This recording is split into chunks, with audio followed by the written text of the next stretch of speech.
Welcome to Forget the Ladder, Reinvent Your Career, a podcast for women ready to accelerate their careers. I'm your host, Annette Garsteck, your career reinvention coach. Are you ready for a career shift or eager to enhance your professional skills? Ever faced a workplace challenge and wondered how to navigate it? Well, you're in the right spot. Join me as we explore effective strategies to tackle career obstacles and ensure you're getting the value you deserve. It's time to redefine success one step at a time. Let's get started.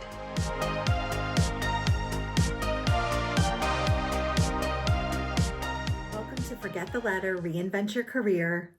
I'm your host and career reinvention coach, Annette Garsteck. This is the fourth episode in a series of 9 in which I'm walking you through my Reinvent Your Career process.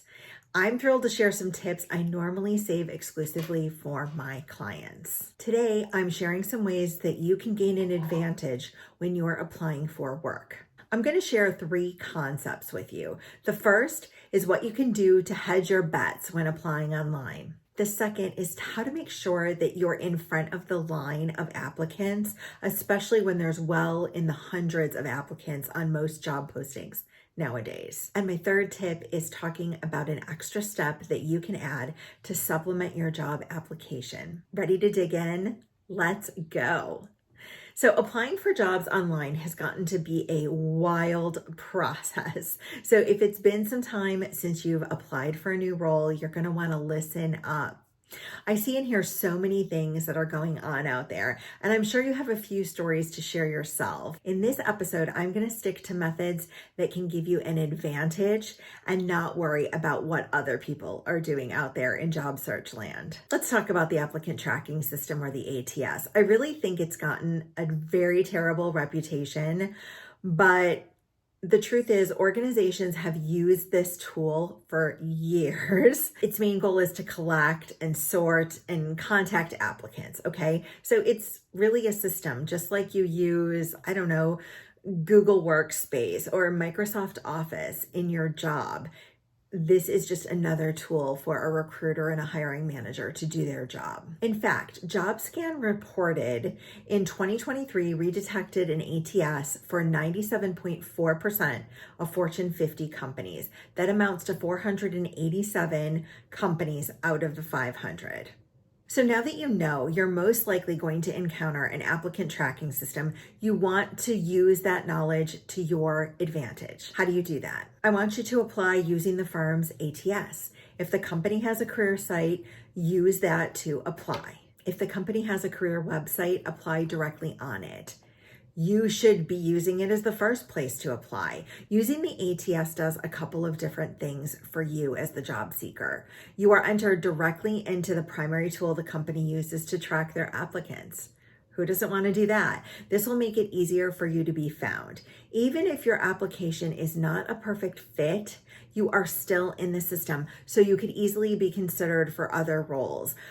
When I was a hiring manager in corporate America, in my previous roles, we often went back to the applicants that didn't make the initial screening process in the applicant tracking system. And we looked at them, we evaluated them. Did they answer a question wrong? Did they maybe fill out their salary expectations incorrectly? Did they put an hourly rate instead of a salary rate? Like, these are the things that we would look at, because if somebody had actually accidentally had gotten themselves knocked out of the running, we could go find them. If you were in the company ATS, then we could go into that system and we could mine for additional applicants if the initial screening or the initial search did not pan out. We could go back and look for more. So that's why you want to be in there. And if the company does not use an ATS, then I would recommend that you use the LinkedIn Apply or Easy Apply button as your second choice. If the company does not use an ATS system, then I would recommend that you apply on LinkedIn by pressing the Apply or the Easy Apply button. I'm not really sure that this one's a big secret, but the job process needs you to move fast. The hiring manager will not wait for you. And actually, a study by the Ladders found that your chances of getting a callback plummet, that's the word, plummet, 72 hours after the job is published online, even if you're considered a good fit for the job.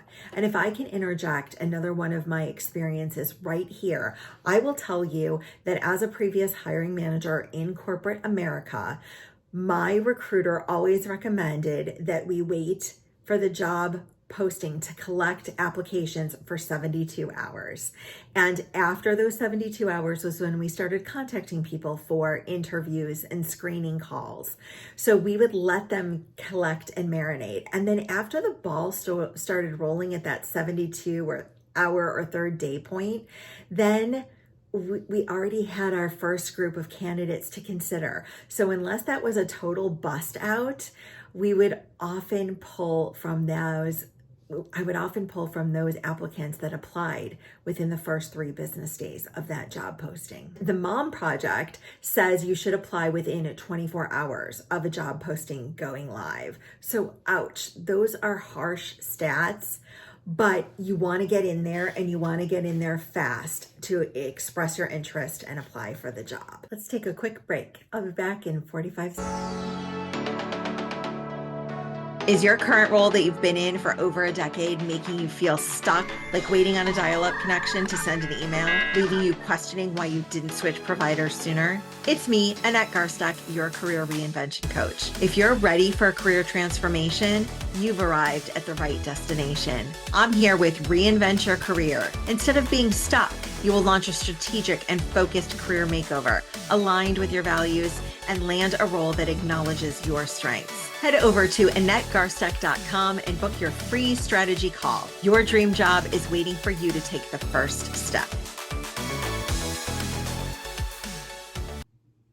Welcome back to Forget the Ladder, Reinvent Your Career, and let's hop right back into talking about maximizing your chances of success in a job search, especially in regards to applying. So here are 3 ways to adjust your approach and help you get to apply faster.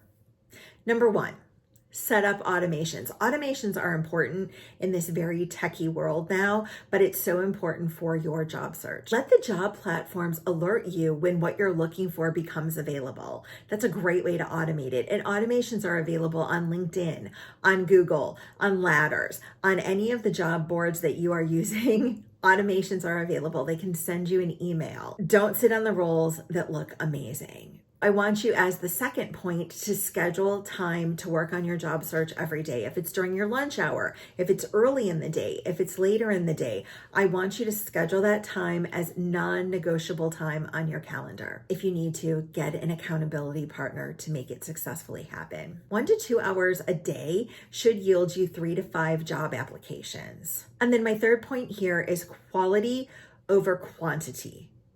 So this will reduce your stress load tremendously. Using the 2 tips we just talked about, you should be able to apply for approximately 10 jobs a week. And lastly, let's talk about supplementing your applications. What do I even mean by supplementing applications that you submit online? Well, here's some scary news. This is why I give this tip. Zeddy.com found that less than 1% of candidates who apply for jobs through job boards and career sites are offered the position. How do you get to the other side of that 1%? You have to leverage your network to get your foot into the door. There's a lot of research to suggest that supplementing your job application with a referral, a recommendation, or an introduction will help you be more successful. And here's some stats that back that up. Zippia reported some great results if you can harness the power of your network. 88% of employers rate employee referrals as the best source of applicants. Referrals are 4 times more likely to be offered the job than website applicants. And employee referrals account for 30 to 50% of all hires. Oh, see how it pays to work with your network? These are way better odds than the 1% we talked about just before. If networking and relationship building are skills you need help refining or something that you're really uncomfortable doing, then you will want to check out my free resource guide, Networking, Expanding Your Circle. Secure your copy right on my website at AnnetteGarsteck.com/podcast. Thank you again for showing up for yourself, for your professional development. I'm excited to hear from you. Tell me, What will be easiest for you to implement out of what I've taught you today? Will it be number one, work on applying within 24 to 72 hours of the job posting? Or could it be number two, you will use the company's ATS instead of all those other job board sites?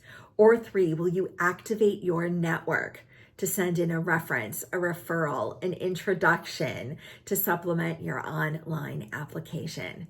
Send me an email at podcast@AnnetteGarsteck.com and let me know. See you back here at the same time next week, where we will discuss how to value your skills in the market. Till then, bye.